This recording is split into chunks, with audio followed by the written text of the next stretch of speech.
Comune intende completare, ci sarà tutta la nostra disponibilità per poter portare a buon fine questa opera qua, perché è anche come si dice, è un secondo passaggio di macchine che leveremo ben bene del flusso sulla nostra arteria principale. E anche per quanto riguarda il comune di Carasco, via Gazzo resta chiuso, questo è il segnale di stop, al di là quello che resta della frana del Monte Franato in occasione delle piogge del 10 e 11 di novembre. Carasco sta per affrontare anche questo discorso, ma tante altre parti, la zona di Santa Maria, Terrarossa, colpita dall'alluvione, qui invece si è già ripartiti. Adesso la situazione è ritornata alla normalità. Sono state fatte tante opere da quel giorno lì che è venuto l'alluvione, è stato messo in sicurezza anche dei fronti sul fiume, in località Re ci aveva portato via la strada di collegamento, è stata rifatta, migliorata e messa in sicurezza rispetto a prima, perché prima non era un impalcato di scogli. È stato rimesso in sicurezza anche la passerella, che è stata ricollaudata e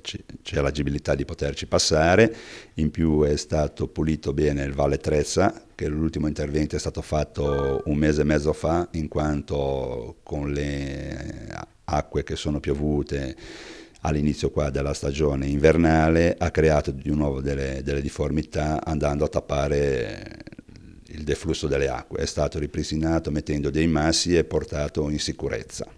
La zona produttiva di Santa Maria anche era stata interessata dall'alluvione, alcune aziende alluvionate, anche qui sono ripartite. Sì, alcune aziende che erano state alluvionate, tipo Manifattura del Tigullio, la Banten superficialmente, poi la Sama, la Maxima Gradi, che c'era l'Ocheo, e altre aziende che gravitano in quella zona lì, sono ripartite gradualmente e poi è ritornato tutta la normalità dopo 2 anni. Il Comune adesso sta aspettando il via libera per il consolidamento della sponda relativa al nuovo ponte di Carasco che, nonostante la struttura fosse nuova, ha subito alcuni cedimenti. A che punto siamo?